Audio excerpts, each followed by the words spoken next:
Welcome y'all to Let's Talk About It with Sean, DJ Reality, and your homegirl, Kesh. Kesh, how you doing today? What up, though? I'm good. Cool. All right, we could jump right into it, but one thing I do want to say before we do that, I'm kind of sad about how the Lions ended up playing out and really wanted them to go to the Super Bowl. The nigga was trying to figure out ways to get down there. I talked to one of my boys, Jonas. I was like, hey, I might need a place to crash. He's like, man, come on, and but shit happens, and yeah. So even before we jump into the topic, let me just ask your opinion. This is sports. This isn't a relationship or anything like that. But how do you feel about the Super Bowl? So I was really hoping we was going.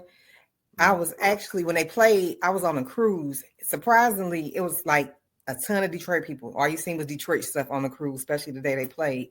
I literally sat in a sports bar at 2:30 to get a seat for a game at 8:30. Oh wow! Yeah, that'd be crazy. Yeah, because like it's just weird. We show up, like we show up wherever. Like when that game was in Houston, it was people were there. Like Detroit with like people like, man, there was so many Detroit folks down here like this weekend. I was like, damn, we show up and show out. Listen, my cruise, it was a guy that I grew up on. Like I've been knowing him his whole life since his mom was. He's younger than me, of course. His mom was pregnant with him, and literally everybody and their mama on the cruise. That's when I had been on a cruise like a day and a half, 2 days, had never seen him. When that game came on, I seen him, another dude I grew up on the block with. We all grew up on the block together. We like, damn, we all on the same cruise. And he's staying in DC now. So I'm like, Detroit, bring them out. Everywhere we go, we deep. That was definitely the case. But, listen, when I say I didn't want to do nothing else that night on the cruise, I took my jersey off, changed clothes. I was like, damn, I just knew I was about to be talking shit all during the cruise. Yep. Man. But, I think I'm more so, now I'm at the space with the Lions. Although I knew Ben Johnson and Aaron Glenn was going to leave, I'm a little disappointed that Ben Johnson took so much of the offensive staff. Like, leave us somebody. You took Randall L. You took somebody else, the offensive line coach. You took the wide receivers coach. Damn, ain't nobody loyal. Like, I could see him leaving, but the rest of y'all, like, I think Aaron Glenn took 2 people, and I think he took 3. But, I mean, it's a lot of good coaching talent out here. They, just like the Lions learn from them in their new play schemes, the Lions can retain that and add to it. So yeah, definitely. And most of the time when coaching, whether it's offensive coordinator, I mean, at least the head coach is still in place, but usually like say if it's a head coach, bring his coaching staff, like, which means that everybody that was there before him is going to get fired. So like if a coach get fired, like at the head coach level, most likely the offensive coordinator and the defensive coordinator is going to be gone too, unless they had a good defense, but they couldn't figure out the offense or something like that. But usually they take everybody with them. Like you look at Nick Saban, he's not coaching anymore, but and he'll take his whole coaching staff with him and be done with like it. I was gonna say when he left Michigan State, Bobby was probably the only one. I think like Bobby and like 2 or 3 other people were on. Coach Manny, what was he like, the workout coach of physical fitness? But for the most part, when he left, he did take a lot of the coaching staff from Michigan State. So yeah, it happened. And that motherfucker went and won everywhere, every goddamn else. I mean, we won the Citrus Bowl that year, but I'm like, man, I was like, I still to this day don't understand, and I've never seen him talk about it. He's been doing some recent interviews talking about like his recent tenure at Alabama, but I've never heard him speak on like what happened in Michigan State, because he left in November, like December, before the Citrus Bowl. So he like, we won the Citrus Bowl. We played Florida that year. But, I went to every bowl game we played in, even the bullshit one in San Jose when they played. What was that, 99 or 2000? It was a bullshit bowl, but I went. It was a bullshit bowl. It's probably 2000, 2001, because 99, 2000 was the year. Wait, hold on. We won the Citrus Bowl. That was 2000. Yeah, that was 99, 2000. And then after that, it kind of went downhill. So because that the year that we went to California, Chuck Rogers played. So it was a 2000, 2001 season, I think. No. Yeah. You said Chuck? No. Chuck Rogers played in the one we went to in San Jose. because I went with his mom. So it was either the 2001, 2002 season. I think it might have been 2000. I might have been because he got drafted 2003. Yeah, so that was the 2002 to 2003 season. He had that was his breakout year. Mm-hmm. So yep. So all right, let's go ahead and jump into it. Let me ask you this question, or I mean, if you want to lead off, you can. But we've been talking about situations as far as what's offensive and not offensive, right? And it's like how you have to be extremely careful in these days. And one of the scenarios, as an example, was girl that couldn't get into the Uber car or Lyft car or whatever the Uber, whatever the driving service was. But how do you feel about that? Like, and we can delve even deep into it, but I just always feel like if you don't like something or if you don't approve of something, you're automatically racist or you're automatically shaming people. Yeah, it's like, well, I could say something like, I don't like to go to gay clubs, and it'd be like, well, why don't you like gay people? It's like, nah, gay people cool. Like, like I ain't got no problem with that. Like, shoot, suck a dick, eat a pussy, like whatever you want to do. Like, shit, ain't got nothing to do with me. I don't care. So, like, why is that always a big deal? Or with the overweight thing with the woman in the car, it's like he didn't want you in his car. It was a lot of people saying like he was fat shaming, and I don't consider it fat shaming. I mean, it's just the honest observation. You just be real. Like my daughter, ironically enough, my daughter's 13. She came downstairs. She was playing a video, like a reel or some TikTok, where the young lady. This was earlier today. She's like, "Yeah, I don't think I'm as big as I am." So like, I don't know if it's the opposite form or anorexia. I don't know, but maybe it's like a mental. I don't want to call it delusion, but it's a little on the delusional side. But it's I'm trying to think of a nice way to say this because I don't want to be offensive. People considered it fat shaming, and my response. Are you talking about with my man? Not so. In my fault. I mean, the comments that people made on Facebook after she came out that she was suing, like when people expressed that she couldn't fit in the car, other people were like, "Oh, y'all fat shaming, y'all fat shaming." No, like let's be real, right? No fat ass can't fit in the car. Yes, like, that's just the bottom line. And if he don't want you in his car, that like I think people have a choice. Or they have the right option to make that choice. Like you don't. If I don't feel like, and listen to the audio, he didn't say anything like "get your fat ass on" or "your fat ass go break my tires" or anything like that. He was just like, "Well, no, I just don't think that this is going to work out." So, and this is like I tell people when she goes to buy clothes. This is just being real. I'm pretty sure she doesn't go and say, "Let me go buy a small," because she knows she can't fit it, right? You can look at something, and I don't care if you don't think you small. When you put on your clothes telling you when you got to buy 5, 6X, and it's still a struggle, and everything has to be extra spandex. That should say, you might need a bigger size. So the same applies with the vehicle. When you looked at a motherfucking compact car, it's a small, like getting a small shirt, and you can't fit it. Like I can look at certain clothes and be like, I can't fit that. Before I even take it off the rack and decide to buy it, I don't even have to try something on and go in the fitting room. You can look at shit and say, I can't fit this. Either it's going to be too small or it's going to be too big. But your eyes tell you that this is not for my body size. So I don't feel like it was offensive. Like I think she was on the radio and was like, "Yeah, Detroit hurt me bad talking about me." What the fuck you thought was going to happen? Let's be real.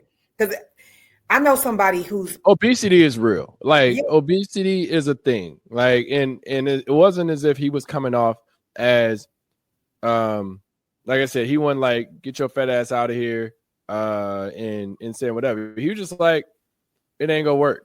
And like I said, it comes down to his opinion and keep it moving. Like she wouldn't have fitted him. If she got stuck, she'd have been trying to sue him. Yep.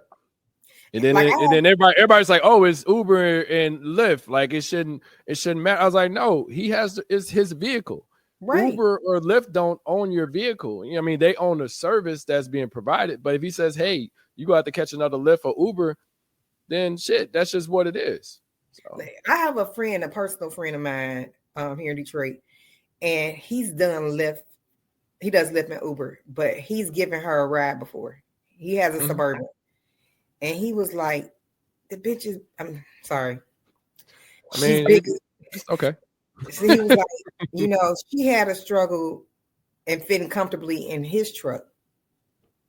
And he has a Suburban. Yeah. He was like, and I had to help her. He was like, shit, after she left, I was worried about my car and I got a truck. And I said, like, to me, and I could be wrong, I feel like the lawsuit a waste of time because whenever you order Lyft and Uber, your ride history is there, right? Mm-hmm. So your ride history says, okay, out of 100 times she's ordered Lyft, she's got XL 75% of the time. You knew damn well you couldn't get in this goddamn car, a compact car. But I don't get it though. So with the information that you just provided, it's like, well, why would she order a smaller car? If she's used to order, like, was there a reason why she ordered the smaller? Like, because it was $3 cheaper? Or like, I mean, she's a rapper. She's supposed to, spitting bars in these streets. Like, why is she not? Have you heard her before now? I've never heard of her in my life. Exactly. Yeah. That let you know she ain't got. She's a rapper with, not the best financial pacification. But everybody an entrepreneur, and and I'm like, well, like, do you cut grass, or do you you just like, what does that mean? Like, do you do hair? Do you do nails? Do you cook plates? You know what I'm saying? But like I said, I don't know. I've never heard a bar from her, and like I said, I'm a little older, not older as in not of knowing what's out there, but I'm older. Like, shit, it could be a rapper that I don't know of that can be the popping thing, but I've never heard of her, and that's from a DJ's perspective. So I just, it's like, I think I don't go out to Lyft or even when my DoorDash come with my camera recording. I really think it was a setup for a money play. Like, I just don't feel the way the audio sound, especially from her, it seems like it was an intentional wordplay situation to get a payday. And the remember reality, if they go to court and they bring his car and she try to get in and then she gets stuck, that's all the evidence they need. Like, this Detroit, you know how many fucking potholes here. He hit a pothole, his brakes, tires, suspension, and everything else is gone. And I like that you mentioned that. It could have been a play for attention because we're talking about it. It could have been a play for getting people to listen to your music if no one is, like I said, I still don't know her rap name. I just know it's the big girl that couldn't get in the Uber or the Lyft. And you in Atlanta and you from here, so you don't know. I've never ever heard of it, but and you're a DJ. Right. And some people are like, oh, well, let's see what kind of music she got. So she could have used it as a play for that because it hit national news. I mean, I've heard it on like all the news platforms, even as worse as CNN. I'm like, geez, like she's getting the attention that she's asking for. I mean, the court case, I mean, that shit is dead. Yeah. I mean, as a person with their own car, they can refuse to give you a ride if they don't feel comfortable. And that's the bottom line. Like, I may not, like if somebody gets in and they got a gun on their holster and I see them about to get in, I'll lock my doors and say, hey, catch another Uber. Am I shaming a person that's carrying a gun? No, but I'm being protective of myself that they may shoot me and take my car or whatever. I don't know, so. And I listen, this is a couple of months ago. I was in Virginia and the Uber driver didn't like my tone. Because I'm like, oh my God, you got a bunch of stuff in your trunk and we taking luggage. I'm going back to the airport. I'm like, oh my gosh. She's like, you know what? I'm canceling this ride. I don't like your tone. Well, you don't want to drive in the car and you never know who you picking up. So your trunk should be empty.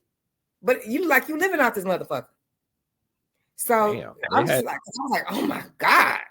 Like how we gonna you saw the destination that she was going to. So it's kind of like, damn.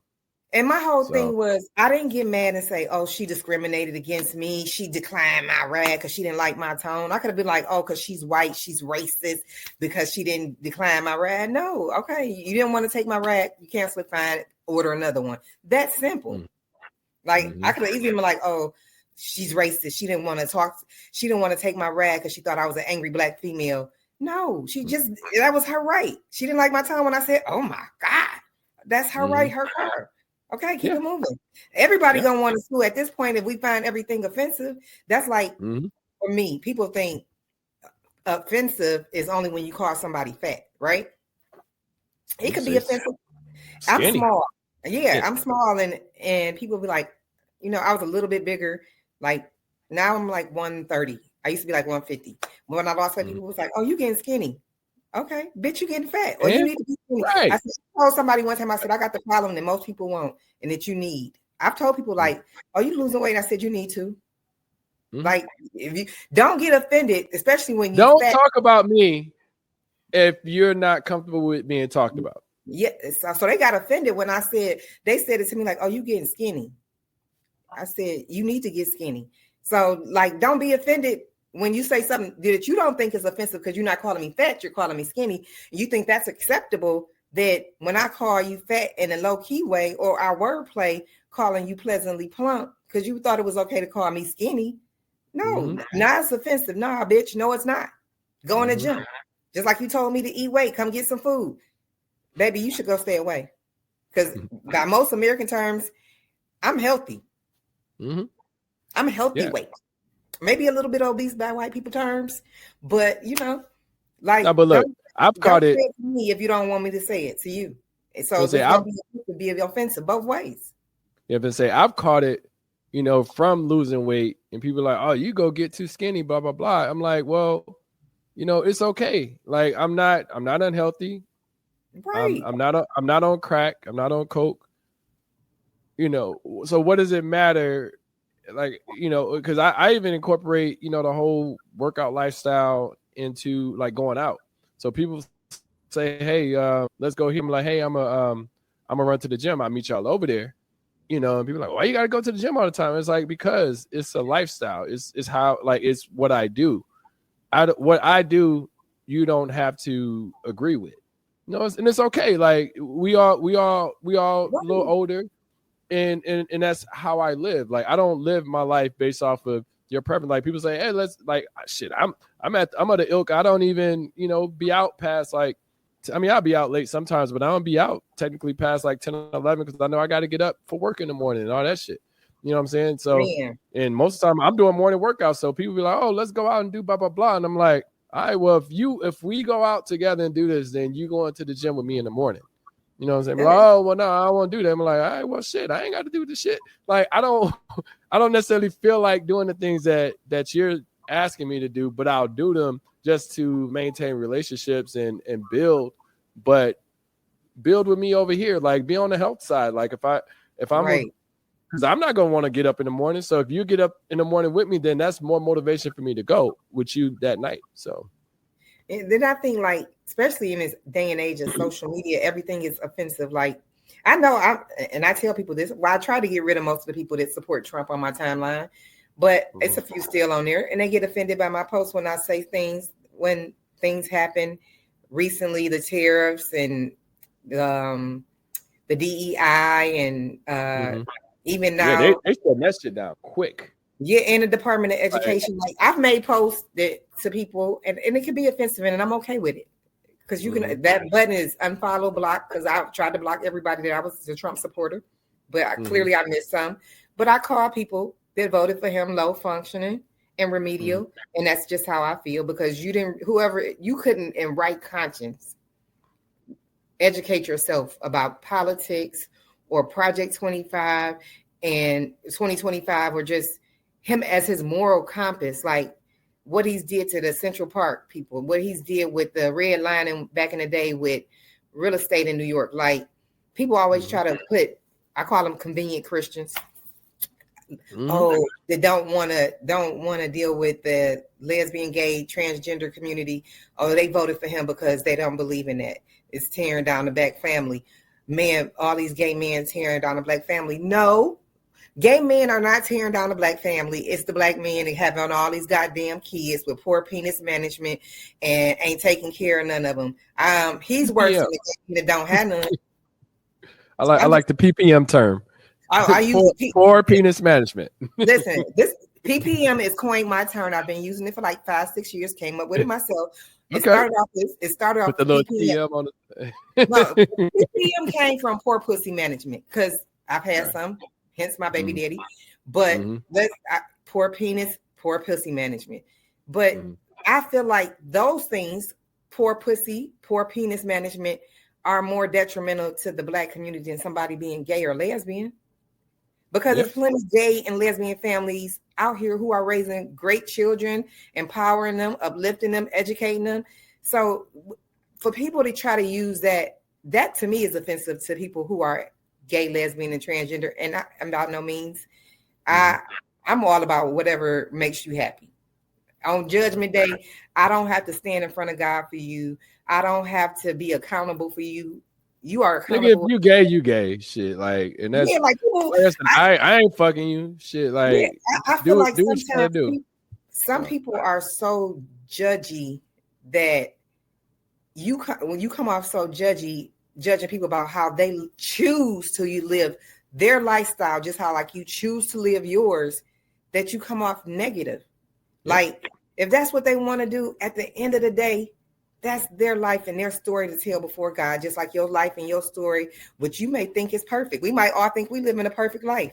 But if to God, he like on Judgment Day might be like, nah, girl, you did this, you was mean to somebody that only wanted your help. You judged somebody because of how they was dressed. You judged somebody because they didn't come to church. People just so judgy and ain't judging themselves. Like I tell people, sometimes I have to pray that God save me from myself, because sometimes I'm my own worst enemy. I know I'm trained to go, but people always judging people like they perfect, especially on social media. And then they don't think what they say is offensive. Yeah, it's offensive. Everything is offensive to some group. Everything is offensive. Like, you have to be very cautious of the things that you're saying. Like, don't get me wrong. I mean, you should be protective of the words that's coming out of your mouth. But at the same time, everything is offensive. It's like, well, I don't like that shit. It was like, is it because he's gay? Is it because they're fat or bigger? Is it because they're skin? Like, everything is offensive, and people can find a reason to poke holes into your topic or into what you're saying and say, oh no, that part is offensive right there. So everything's offensive. Yeah, somebody's going to find what we just said in this last 20 minutes offensive, and it's okay. It's like, how you feel about me and what you say. I sleep good at night. Yep. Just saying. Yeah, because I know offense comes down to intent, and I think that's the bottom line. Like, do you intend to hurt someone by the things that you're saying? And it's like, well, go ahead. I think that's a good way. I think the intention, because sometimes I intend to hurt your feelings. Sometimes I intend to go to hell and look Satan in the face with a smile and dog walk the fuck out of you. I know my intentions when I start arguing. Sometimes when I argue with people, I know my intentions. And then I'm trying to hit those nerves. I know what I'm doing. And then sometimes it's like, even when people's intentions are to be mean to me, I don't give a fuck enough. I don't give a fuck enough. My daughter like me, my mama like me, my nigga like me, my brother like me. I don't care. Like, you can want to be offensive towards me, and I'll ignore you. Like, I have mental funerals all day. I sleep great. I'm happy with myself, and that comes with confidence. So sometimes you may say something to me that you didn't even intend to be harmful or offensive. That wasn't your intent at all. But because I might have some issues with myself or some lack of confidence, or I'm uncomfortable about something, what you intended to be some nice could be accepted offensively because I'm not confident in myself. Yep. Sometimes it's not even the person that's delivering the way you receive the message. Sometimes we receive it with a closed heart and closed ears because we're in a space where we're not happy anyway. So everything is going to be offensive because you're not happy with yourself or happy with life, and you're miserable. So everything is going to seem negative when you're not happy, no matter what the intent is. Listen, I was in Houston this past weekend. I was hanging out with my nephew and my niece. My nephews and my niece. And I had told my younger nephew, I was like, what you said hurt my feelings. He's like, well, Uncle Sean, you could have did blah blah blah. I was like, well, no, the way that you said it, I was like, I broke it down to him. I was like, I've never said no to you, and don't get me wrong. I mean, they have life lessons, but I was like, what you said hurt my feelings. He's like, okay, Uncle Sean, I'm sorry, I didn't mean to. And I was like, How old okay, and is I'm he? How old sorry is if he? 6 years, just turned 6 years old. You Oh, know, but for him to understand that part of it, and like I said, he didn't do it with intent, but I kind of took it as because he was like it was something silly. I mean, I wasn't like hurt, but I had asked him for something. He told me, no, Uncle Sean, I'm not going to do that. I'm like, whoa, like y'all been asking me to stay up all night and hang with y'all all day, and I'm tired, my back hurting. I done jumped on a trampoline at Urban Air for damn near 30 minutes, an hour, just having fun with y'all and stuff like that. But then you tell me no, and I'm spending money on you too. And and I broke it down to him. I was like, yeah, I was like, what you said hurt me earlier. And he was like, well, Uncle Sean, you could have. I was like, well, no. But even what I could have done, you heard me. He's like, okay, Uncle Sean, I'm sorry. I didn't mean to. And I was like, okay, I'm sorry for taking it the wrong way. And then we was buddy and we put together some Legos for the rest of the night and until like 1:30, 2 o'clock, and we was good. But that's the problem. Like a lot of people don't know how to apologize and understand the people that you like. Don't even if there's not intent behind it. And that's why I won't apologize necessarily for what I said. I'll apologize for the way it made you feel. Like, my bad. I did not mean to make you feel that way, but that wasn't the intent behind what I said. Like, I won't say anything about, like, if I say, hey, I don't know, I say something about somebody that's gay, but I'm not saying it because they're gay. I'm saying it because maybe I don't fuck with them. You know what I'm saying? So if somebody was like, oh, you said this because I was gay, I was like, no. I apologize if that's how you took it, or I empathize with you, and I apologize if that's the way you took it. But I'm not apologizing for what I said because I'm not saying it because of your status, your sexual preference. So. I think people they receive things based on how they're feeling in that moment, and just like you just said, my nephew. I spent all this money, gave him all this time, jumped around for 30 minutes. Kids ain't thinking about money. They thinking that's something you're supposed to do. And sometimes people get to a point where in friendships, relationships, that they think you're supposed to do it, that they don't feel like they're hurting you. Like your nephew didn't feel like it because he was like, well, you spending this money and doing the trampoline, you're supposed to do this. So what you're doing, what I said shouldn't hurt you because you were supposed to come out here and spend your money. You were supposed to come jump with us. Yeah. You were supposed to be the fun uncle. So that was, what I'm saying? His man, he probably like, I love my Uncle Sean come because he's the fun uncle. And on top of that, he's a kid. Yeah. He's not an adult. So these are learning moments for him. As an adult, not to say that you should have already been past that, but you need to, you have to figure out like people's intent. Like I said, his intent was to because he was mad because he was ready to go and he was tired, so he was being more mean than what he normally would be. But I was like, well, yo, like I came here strictly to hang with you all because I love you, and I'm spending money. I done spent $1,000, like I done spent money coming down here just to spend time with you. And I'm like, wait a minute, no, like Uncle Sean can't have none of your pop. And I don't even drink pop, so it's just little stuff like that, right? I was like, hold on. Like, you can at least say, well, I don't have that much left, but and I'd be like, oh no, I don't need none of your drink, Austin. Or AJ, I'll be fine. But so I have a question for you. This is a sidebar from what we were just talking about, but I'm re-spinning it back. What do you talk about politics, or what do you feel about what's going on in politics and how people, not necessarily Trump, but how people are interacting with each other on social media in regards to it?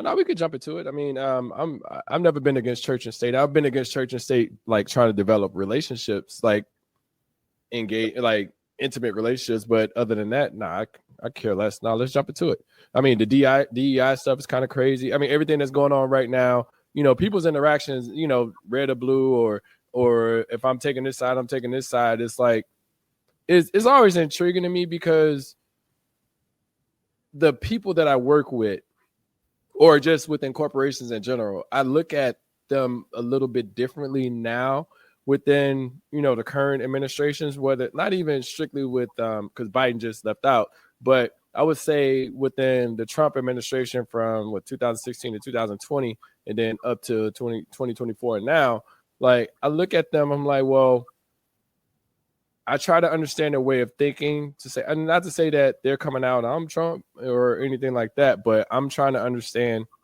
from a political standpoint, like, do I want to work with these people, or do I have to figure out ways to engage or integrate within the environment? Because we're all going to be a groupthink methodology where we all think the same way.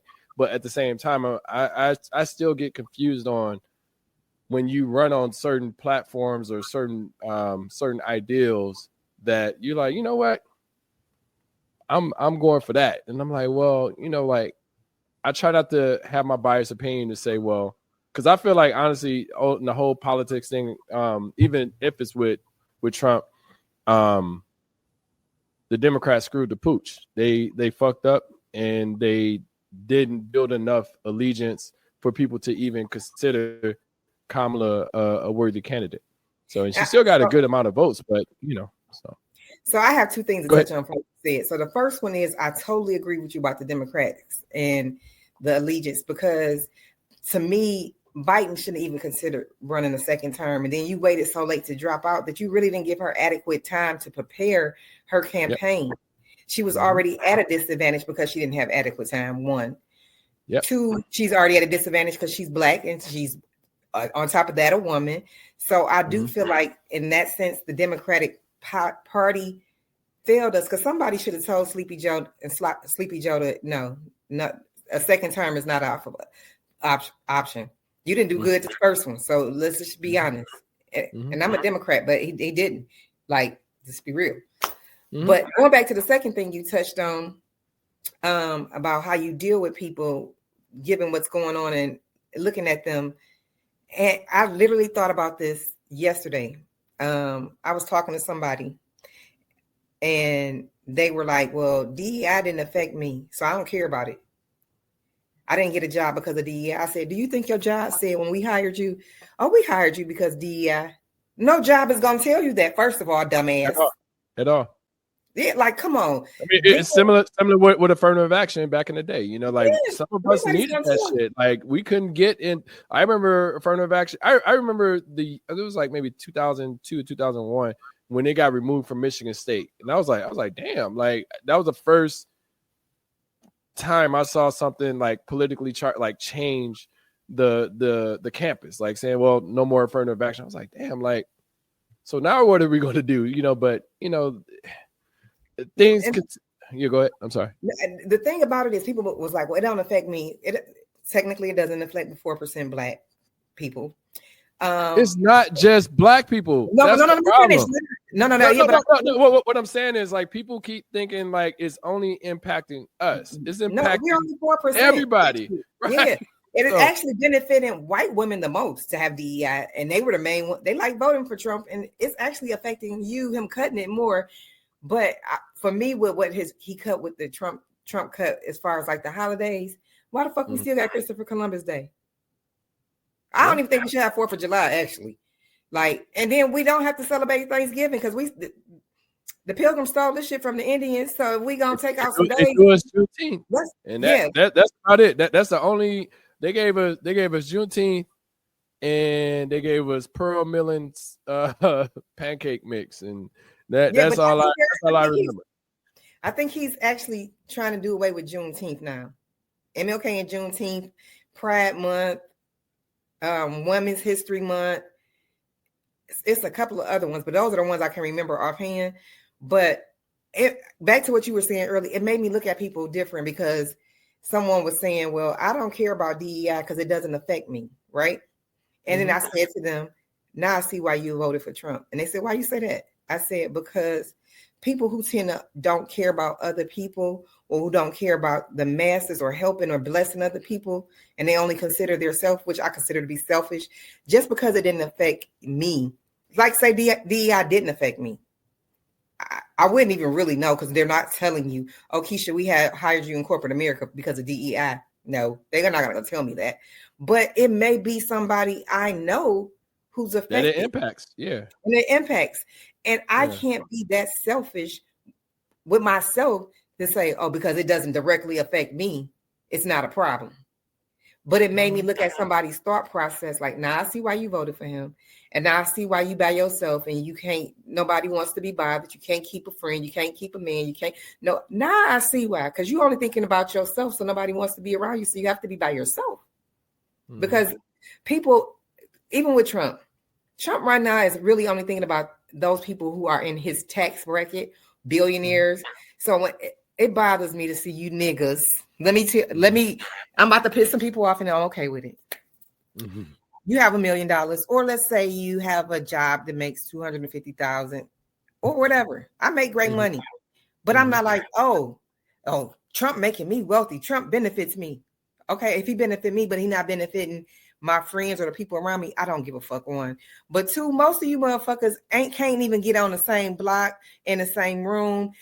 And Trump, man, even with $1 million to some of you niggas, you still a black motherfucker with a couple of bucks. He don't give a fuck about you. You can't sit at his table. When none of his decisions to help the rich, you're not included in them. You might think you're wealthy or you're successful, but you're not Elon Musk. You ain't Jay-Z. And Jay-Z, I mean, people that's 20, 40 million is nobody to Trump. You look at the people that he's around. Mark Zuckerberg, Elon Musk. Most of the people that he's around are billionaires. Or probably at least worth 100 and 200 million. He not talking to us.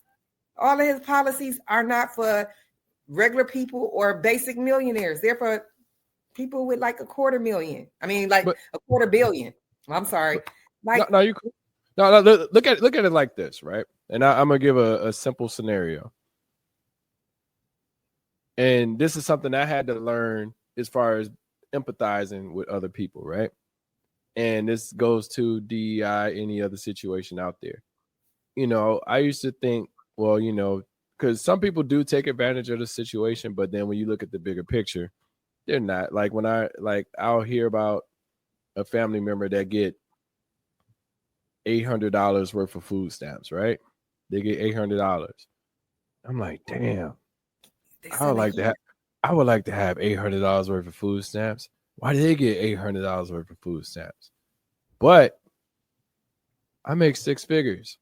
I'd rather have 6 figures than make $800 worth of food stamps a month. Like, and I'm saying that as in programs are built based off of the scenario that you're in. So these scenarios are meant to make it easier for you in life. Like I remember, I can't remember the name of the program, but it was a program that was at Michigan State. Magic. And was it Magic?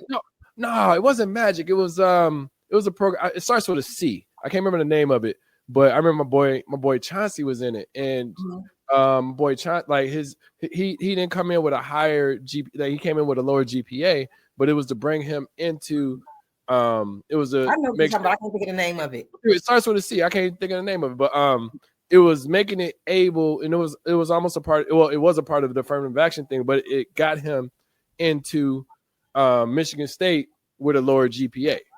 And, you know, he graduated. He's been successful. He's back in Muskegon doing his thing with his family, married and all that stuff. And I look at him directly and notice that if he didn't have that ability to get in, not to say that he may not have figured it out, but just understanding that he was able to take that and be able to be successful with that. So it's like, it's always weird to me that, I mean, because sometimes we look at people and we be like, why they get $800 worth of food stamps? I mean, you look at the math on that, that's like $9,600 for the year. You know, that's like less than $10K just for food. You know what I'm saying? Like, I'd rather not have that and have my salary and be okay and not have to worry about, because I mean, I'm like, damn, I want some more food stamps, but then like, I don't want to be in a scenario that it takes to get $800 worth of food stamps and no job or however it works, you know. And I'm saying all that to say that we have to be careful and cautious of not saying eyeing people's pockets, but just and this is from a global standpoint of from the DEI perspective, like when you said your friend was like, well, I don't need DEI and stuff, but people do. And I don't look at people to say I don't look at people anymore. And I say for years, like I just had to give up on trying to figure out why this doesn't work for other people or why this works for other people and not me, because I'm not in that bracket. Like I want people to figure out how to be successful and build off of these programs. Like I thought the DEI was a pretty good program, but I'm seeing like it being pulled immediately. Like there's no wait period or anything. Like Trump just got into the motherfucking office and that shit is like out. Like shit is changing. You know, now I'll say this about Trump, and I'm not like a Trump fan, but the things that Trump, this is as a president, the things that Trump says that he's going to do, whether you like it or not, he does it. No, I'm gonna disagree with you because he said he was gonna lower gas prices, he was gonna lower groceries, and so far he ain't did shit to make them worse. Yeah, but I'm saying like the initiatives that he just recently said, like whether we like them or not, they are starting to do those things right now. Like I haven't seen a president do that since Barack, and even Barack, it took a minute, you know what I'm saying, to put his situation in place to be able to make change. Like Trump, like I said, right or wrong, he like, you know, he looks good to that red side just because they run the House and the Senate, so everything he pretty much gonna get is gonna pass because they own the House and the Senate, so it's gonna probably pass. You know what I'm saying? Now he ain't got to worry about the Democrats overthrowing it or not passing in the House and the Senate because they're the majority. So he's in a great situation technically to make anything he wants happen.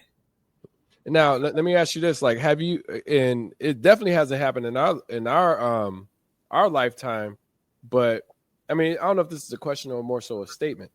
Like, I've never seen, and I can't even think, and maybe one or two presidents, but I've never seen a president do a term, not do a term, and then come back and do a term. Nope, I haven't. Like that is like it's crazy. Making. Yeah, that is crazy to me. Like I've never, and I'm talking about somebody of his ilk, of somebody that people really don't like. We'll say, oh, I don't fuck with Trump and stuff like that, but there's a lot of people that do, which is crazy to me. You know, well, I'm gonna tell you what I think he would campaign wise. Smart, one of the smartest dudes. And I'm gonna tell you why he was smart. He really targeted PWCs and the and poor black people and people who are low functioning or something. I don't know. That's what it is.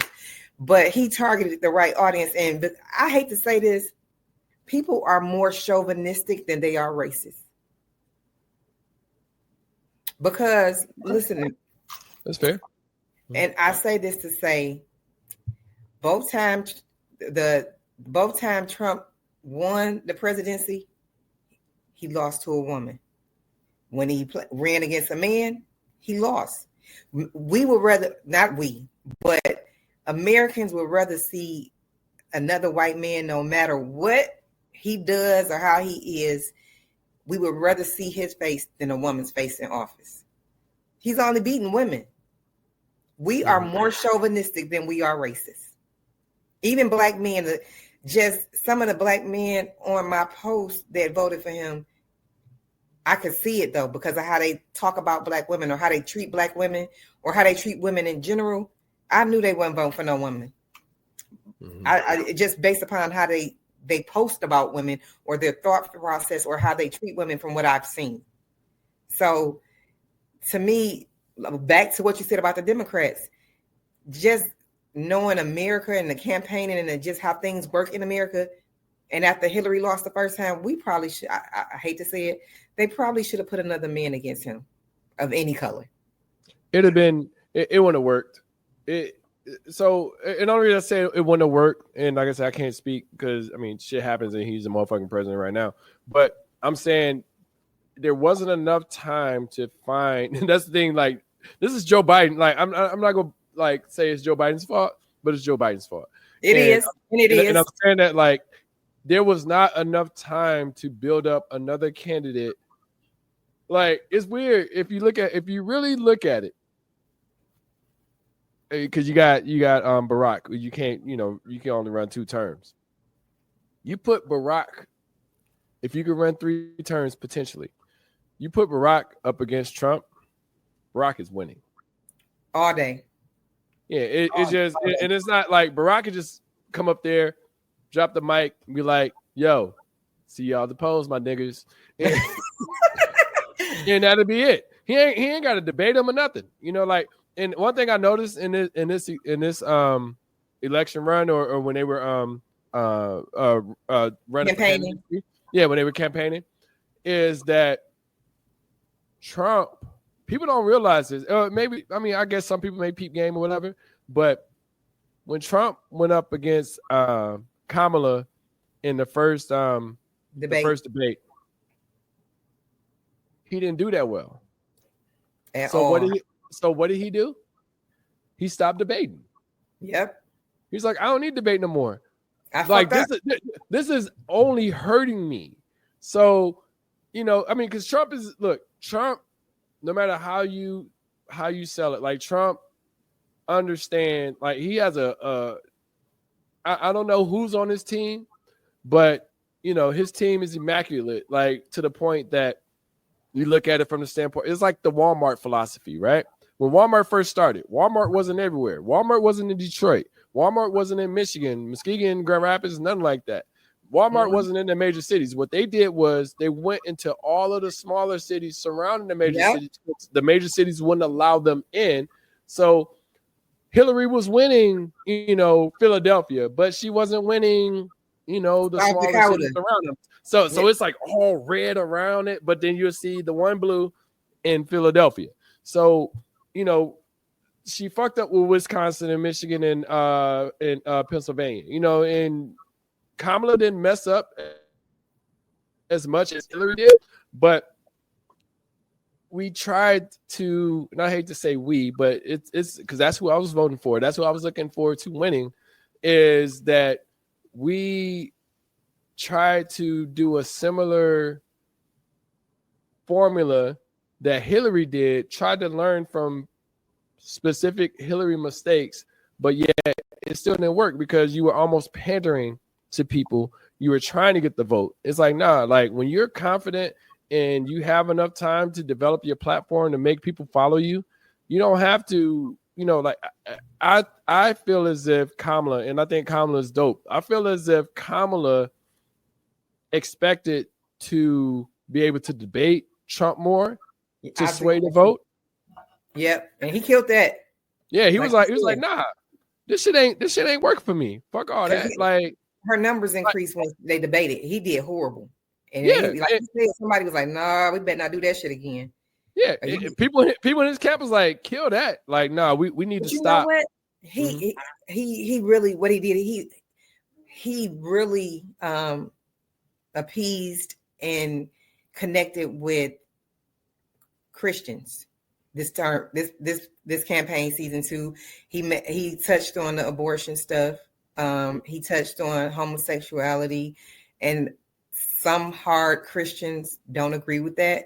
So he appeased those people, and he made sure to get the people who don't like immigrants, and it was so crazy. I was just talking to somebody. I said, when we were thinking, I'm gonna be honest, even me, people were thinking when we thought immigrants, we were thinking, or I'm not going to speak here for everybody else. We're thinking he's only coming for Mexicans. Nope. Guess what? Them Haitians in Miami and them Jamaicans, them Puerto Ricans down on the East Coast and down in Atlanta, even in Atlanta and Memphis, he's not just coming for Mexicans. He's coming for everybody that's not documented. So while you were, let's just say you're Jamaican or Haitian and you voted for Trump thinking, I want to get rid of the Mexicans. Shit, he was coming for your cousins is undocumented. He not just leaving it to Mexico. He made y'all think he was just coming for Mexicans. The way he tried to play it with the Mexican wall and the Mexican. but he was coming for everybody, anybody, any Haitians, Puerto Ricans, you name it, Jamaicans, Chinese, Korean. Look, in a minute, he's gonna be raiding the nail shops, trying to make sure you document it. Yep. Mm-hmm. They weren't thinking about that. Y'all love going to get y'all nails done. Yep. But you love going to the Koreans to get your nails done, but you weren't thinking they might not be documented, so they might have to go back. Mm-hmm. Y'all thinking he just doing it for the Mexicans, which I just don't see the big issue. I'm different. Like the jobs that the immigrants want, I don't want for the most part. And the jobs that I want, they're either not qualified or because they're illegals, they can't apply for them anyway. Yeah, so, but the tricky part about it is, right, because like say for instance immigrants, right, and not just all immigrants. I don't want to say like all these niggas just be doing landscaping and shit like that, but you know, I know like it's a landscaper that come through my neighborhood and he black and he be like 175 to do your yard. The Latino guy comes through, he be like, yeah, 75, 100. He shows up. He's on time. On time. He goes above and beyond. You know, I don't have to tell him like, hey, make sure you focus on this. He be like, Mr. McMillan, what do I need? I'm like, yeah, that's it. Yeah, you doing it. You know, so but you know, because when you say like, oh well, those aren't the jobs. Like it's people that want those jobs, and don't get me wrong, it's the opportunity is there, but you got to provide. And I'll give another example for the person that comes and clean. I have a person that come and clean my house like every 6 weeks or 4 to 6 weeks. And when they come, they charge me like $150. What? Shit. Oh my God. I have a whole ass house. And one of my guys was like, yeah, you know, I'm 275 and above. And I'm like, listen, I had a girl come clean my house and she charged $50 an hour, right? It was somebody I knew trying to support her. Mm-hmm. She didn't tell me she moved fucking slow as hell. He was here 8 hours and only did the main level of my house. I done fed this chick. She smoked weed. I know somebody that owned dispensaries. I gave her free weed. I gave her a bottle of wine, and she done been here all this time, and she ain't even $400, and she ain't even got but the main level of my place. Yeah, I was so mad. I said, "Oh no, never again." I listen. Shout out to Kellen. Kellen comes through, and she comes to clean the fuck out of this house. I'm like, my computer down. Like I fuck with Kellen.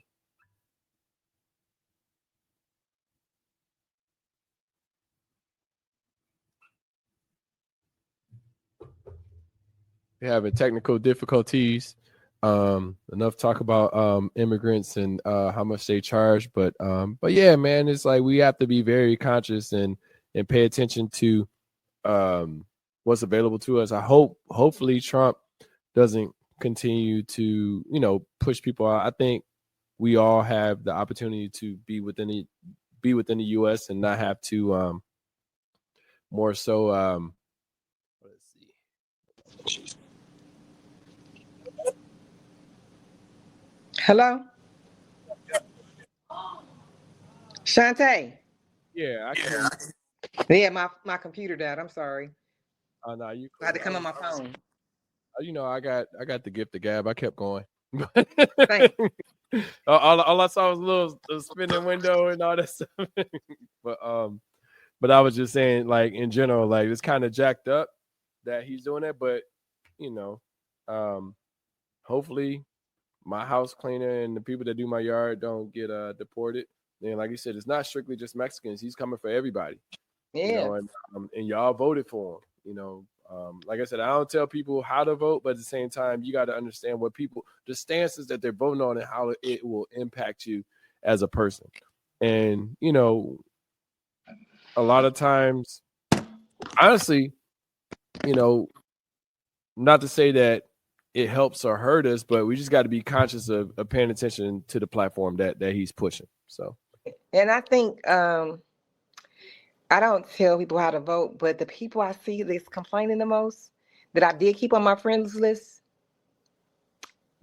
about him and his new antics are the ones who are you voted for him. You voted Yeah. for him, nah. Don't be mad at him not thinking you was getting a motherfucking stimmy. I seen dumb motherfuckers talking about I can't wait to get my next stimmy. I want a stimulus check, and but hold on. Really, So this goes. everybody No, would no, have gave you look. a stimulus check. Now look, but look at it like this. This goes to what we had talked about before, right? Mm. I didn't fall in the bracket of that. I didn't hate on people getting it just because I empathize and hope that people can get those opportunities. You know, like Yeah. I think they gave me the first one, but after that it was like, nah, you don't get no money. But at the same time, I look, get all the stimulus checks that you could get all the money that you can get from the government. Like, I can't be mad at that. You know, like any assistance that can make the world better, I could care less. Like I don't have to be a part of that. And I know that it doesn't, it may impact me taxes wise or anything like that. But at this point in time, I don't even look at my taxes no more. I'm like, fuck it. Just go ahead and take it, and I'll be happy with the net. Fuck the gross. The gross don't even be close. I'm like, God damn, like shit, I'm grossing this, but this is what I'm making and shit. But yeah, like life is easy, man. Like I don't focus on. I never counted what other people are getting or paid attention to whatever other people are getting because they're getting it for a reason. I don't think that these thoughts or these things are just coming up and it's just a spring in the moment. Let's hook up the black people or let's hook up the all of the ethnic groups and stuff like that. It's like, no, these pieces or these things are here for a reason. They're not here just to hook people up. And so yeah. So what's your final thoughts before we end the show today? Final thoughts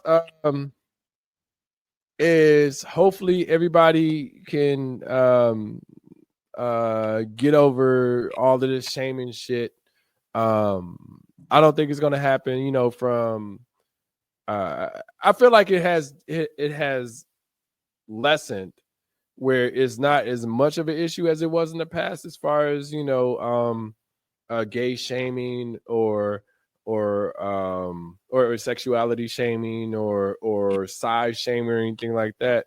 You know, just let people be who they are, but leave people alone as well too. Like if you say, hey, why you all working out and shit, I'm like, bitch, because you fat and you don't do it. And you should know that you should not be offended by that because I'm only reacting to the energy that I'm feeling that you're providing based off of your intent that I feel like is given. So in that part, and then also to just be conscious and understand what your voice or what you're doing, whether it's a small voice, large voice, etc., will impact others. Just know that.